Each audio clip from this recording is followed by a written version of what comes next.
to talk about nuclear energy, nuclear fusion, as it relates to the concept of sovereignty.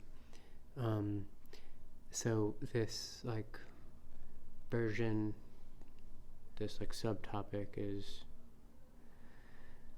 civilization's relationship to nature, basically, to matter. And just like in the existential version that we discussed in a previous video, and in the religious eschatological version, where in both of those cases with sovereignty there's like an unlikely hidden energy source, where like you might think that you have to get energy from out there, but it's actually already within, and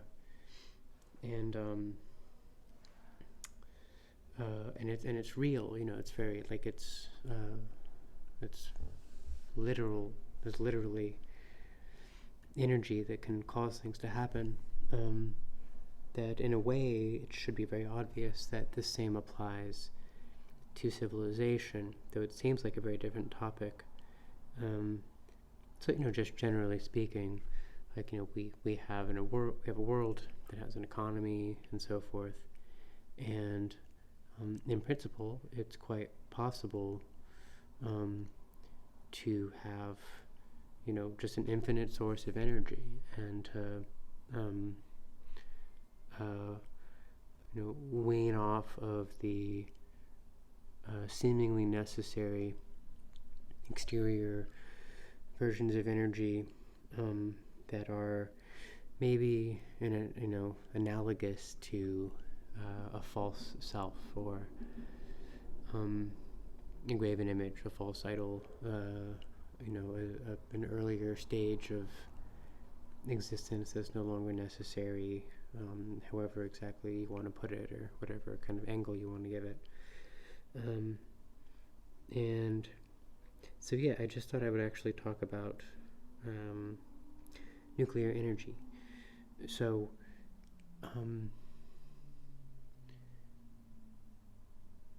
and the economy. But so just to kind of refresh, right? Like, we learned how to split the atom about 100 years ago, and what was discovered is that there is a force, right? There's a kind of force, atomic force. It's the force that pulls the nucleus of the atom together, and it's extremely strong. And because of E equals mc squared, if you break an atom in half, or you fuse two atoms together, you release an extraordinary amount of energy. And that's how stars work. That's how the sun works. So, and people know this, but it's worth kind of just refreshing on that, a huge amount of the energy that we access comes from a nuclear fusion reaction in the sky, where hydrogen is kind of crushing into itself and converting into helium, more or less, and then it's radiating all this energy. That's the starting point of the food chain, because plants can live on that, in conjunction with water, and of course the carbon and so on. And then that energy kind of gets transferred as different life forms absorb one another, and then And then we also use fossil fuels, which also come from life forms that originally absorbed sunlight. And more, we are potentially able to just use the sunlight directly to, power industrial locomotion and transport and, power residential power grids and devices and all that. And, what do I really know? My opinion is probably that this could have been accomplished a long time ago. I mean, I don't really know enough to really have an opinion, I guess, but some say that the nuclear fission could have, that it's not as dangerous as people think, and that it's basically been made illegal, or was, for many decades, to have nuclear power plants, and that was actually more of a power move among the currently and especially then established structure to kind of benefit themselves instead of humanity, who would have benefited from just having nuclear energy. Radiation isn't as bad as they say. I don't know if that's really true. I mean, obviously it was very traumatizing to witness, the atomic bomb being dropped, and there were some pretty big disasters in nuclear plants. So I don't know, but that's a possibility still. And then in the past year, it seems like nuclear fusion, which is definitely safe,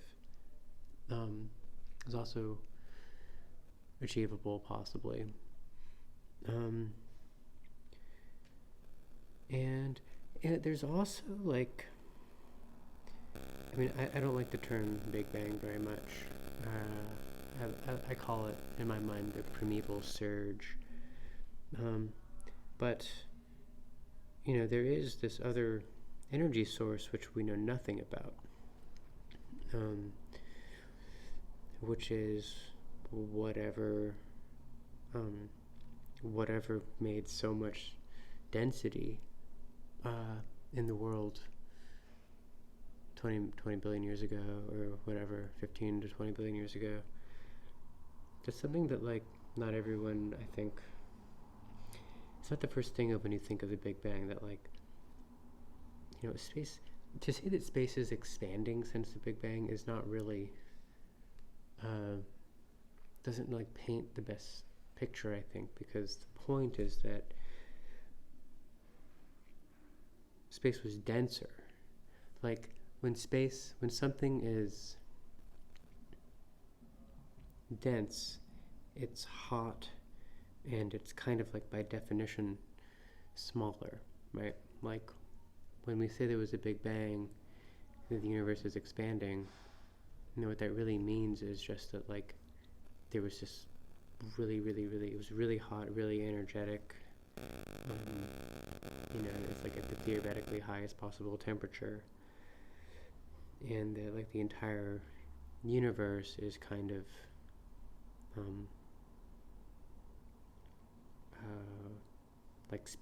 spending that massive energy surge, and maybe the source of energy for the primeval surge was something really small, atoms are atoms are a billion times smaller than we are. Cells are a million times smaller, atoms are a billion times smaller, and then a couple billion times that, there's, in string theory territory, there's maybe energy sources down there, or maybe it's a whole different kind of level of description, maybe there's like in the same way that, like, take the world of cells. Like, if cells are 1,000,000 times smaller than we are, like, there's a whole world up here with so much going on that, like, a cell just knows nothing about, right? There's no way for a cell world to, like, understand what's going on in human world. And but, like, cells are actually influenced by us. They're influenced by, like, contingent sort of choices we've made. And maybe that's going on for us too. You know, maybe there's something at a level of description higher than us that's, like, already there, that we just can't really understand, but it's actually affecting our world.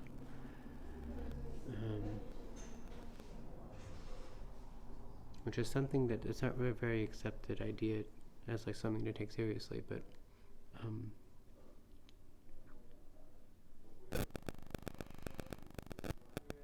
and maybe that's something that science could never discover.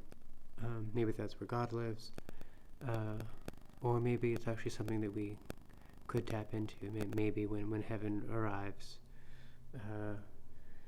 it will be because of that. And that's a whole other topic, which maybe I'll do as its own video or its own text. But, like, it's like with technology changing so much right now, whether, like, when I have like, you know, it might sound like when I talk about heaven that what I mean is that, like, it will be AI and quantum computing, and that it'll be, like, humanity's technological whatever that's going to bring that about.